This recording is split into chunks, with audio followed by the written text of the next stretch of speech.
Hörmətli əziz şəhid ailələri, qazilər, vətənsevərlər, 30-u 10-cu ay 2025-ci il tarixdə Azərbaycanın Beyləqan rayonunun 27 sentyabr 2020-ci il 2-ci Qarabağ 44 günlük vətən döyüşləri qəhrəmanı, 3 övladı uğrunda əziz canını fəda etdiyi vətənə yadigar qalan Zamiq Eldaroğlu Hacıyevin şəhadətinin 5-ci il dönümü Anam məclisi keçiriləcək ilk öncə saat 10:30-da şəhidin Beyləqan rayonu Həzrəti Cərci ziyarətgahında məzarı ziyarət ediləcək.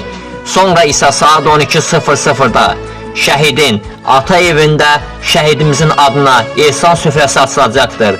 Eşidən, bilən hər bir kəs dəvətlidir. Hörmət ilə şəhidin dəyərli ailəsi.